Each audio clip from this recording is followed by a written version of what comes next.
Honorable Cyril Ramaphosa. Thank you very much, Deputy Speaker, Honorable President, the Deputy President of the EFF and officials, and the caucus of the EFF. I send my condolences to my brother and leader, Jackson Mthembu. I can relate as a product of a domestic worker. And I hope that our Secretary General did send our condolences to your family. My brother, having said so, I think you'll find it in your heart to withdraw the quotation you have made, for because we shouldn't move from national consciousness or even from black consciousness to tribalistic consciousness. You are making a quote, wanting to sound clever as you wanted to, but it was a wrong quotation. Can you imagine if we start calling each other a Zulu president, a Xhosa president, a Swati chief whip? It's a degeneration. And it is unacceptable, and I know that you are the type of a cadre that if you have made a mistake, you accept and correct that mistake. Find it in you to withdraw that quotation because it's unacceptable. Mr. President, I didn't come here with a speech. I brought your own speech which you gave during the State of the Nation. And I want to take you on it. You promised a job summit in the next few months. Nothing has happened, despite growing calls from within the ANC and outside the ANC, particularly that young people remain unemployed in our country. When you came here, you created an impression that it will be done as soon as possible. You have now postponed the investment conference instead. You have appointed an investment envoy to travel overseas to attract foreign direct investment. But I do not have a hope in that envoy, because that envoy looks like a 1996 class project regrouping.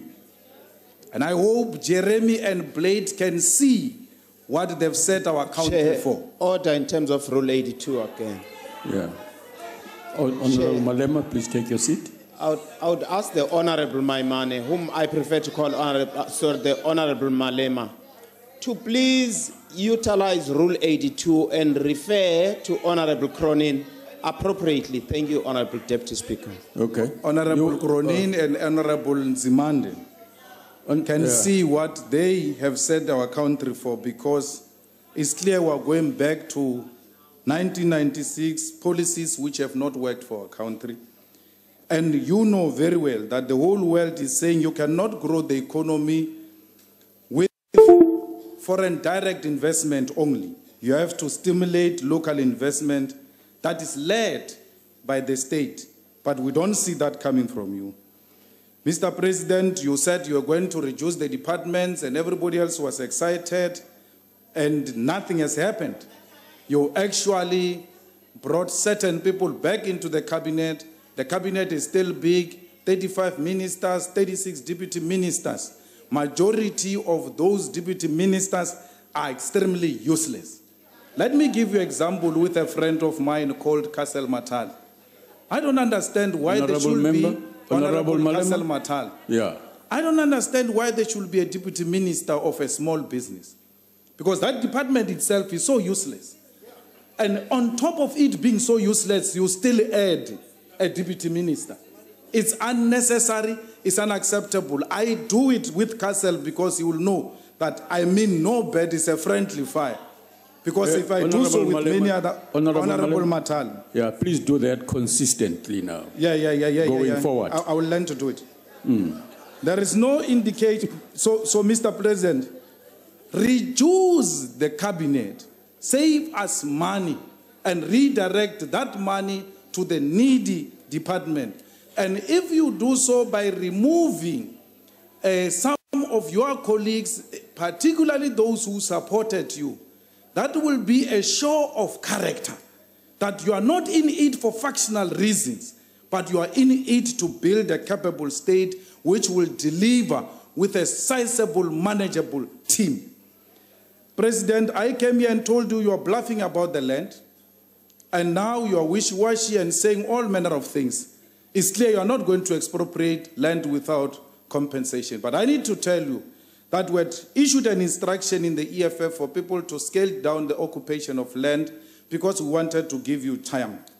But since you are no longer clear, we have made a call, and we make it even here, for our people to occupy the unoccupied land.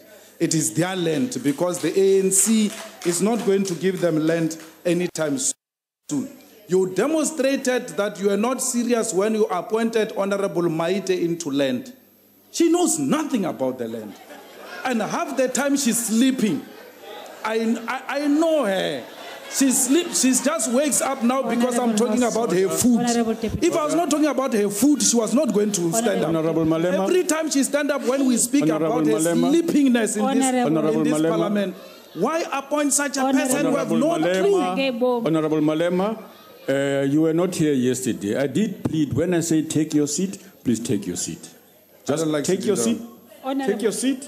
Take your seat, Honorable Malema. Honorable Deputy Speaker. Yes. I'm rising on rule number 84. Yes. Honorable Cyril Julius Malema is continually not using the proper address to the honorable members. Can you just withdraw from there? Thank you. Yeah. Okay. Honorable Member Malema, we have said so. Please stick to the rules. So our people must continue to occupy land. This land belongs to us. And if the ANC wants to kill our people for rightfully claiming the land, let the ANC do so. You have done it in Marikana. Do it with the people who are seeking their own land. It is their land. They require nobody's permission to occupy this land. Mr. President, you launched the YES program, Youth Employment Service Initiative, but that was a copycat program of the DA, which is going to make black young people be stuck there for mere 3,500 per month salary. And when you compare that with their own white counterpart who are getting 20,000, it's not going to work. It has failed before. Treasury itself admitted that this program will not be successful. President, Honorable Motsoaledi is not here. The state of health is shocking in this country. Half ambulances in KZN, they are not working. Half ambulances in Limpopo, they are not working. Our people are not receiving any form of public health in South Africa. And we are saying this is a priority. The ANC should be able to pause and say, what do we do to save black and African life in particular? Because those are the facilities which are being used by our people. SARS, yes, you fired Moyani. That is the only thing you have done. But I can tell you now, you will not win a case against Moyani because you handled it in a clumsy manner. We want Moyani gone. But you've got 4 charges against Moyani. One of the charges is that he has misled Parliament. The Finance Committee in Parliament today said there is no such a thing. So that charge is going to fall off even before it goes into a hearing. Let us do things properly, because by handling these things in a clumsy manner, it will not deliver required results. You know, President, the SIU investigators are extremely corrupt. Can I raise a point of order, please, Chairperson? Yes, okay, yeah. Yes. It is wrong to misrepresent what happened to the committee today. There was no such decision taken. No such decision. It was an open meeting. Point of order. Yes, Honourable Deputy Member. Speaker, with respect, you spoke yesterday and others spoke about interrupting speakers with frivolous points of order. Yes. That is not a point of order, it's a point of debate. And Mr. Malema should not be interrupted by that sort of frivolity in the House. Honourable Member, proceed. No, we wanted to raise a point of order on the chairperson of the Standing Committee on Finance, who tried to build a case today against Moyani. And he failed dismally because he was working with a corrupt guy called Momo from National Treasury. They failed to build the case today. Honourable members, please take your seat. Honourable Malema, proceed. Honourable members, order. Order. Proceed, Honorable Member. SIU is corrupt. You make proclamation, they go and investigate. If they don't find anything wrong, they ask money from people. And if you don't give them money, they withhold the report. They don't announce the report. And or they announce some clumsy thing which is not very clear, clearing individuals. Check into those investigating officers. In the SIU, the most corrupt institution, corruption has moved into the Hawks now. And they are not only corrupt, the Hawks, they are now participating in cash in transit haste. The army people as well are found into that. There is a general degeneration in South Africa under your leadership. The cash in transit is uncontrollable. Why? Because you are weak, you are not firm, and criminals don't like weak people. You must take a firm stand and say, the day you produce an AK-47 against the police and the security, you will meet your maker. Because as government, we will have ceased to recognize your rights on innocent people. Because our people are dying, the security is dying, the police who are honorable are dying. They don't get a firm support from your leadership. SIU extend jobs, even when they finish investigation. Why? The investigated department is the one that is paying. Remember, SIU is unemployed without your proclamation. So if you don't make proclamations, they extend so that they can keep busy. You need to look into that. Ellen, Honorable Mulekani, the most defender of corruption in the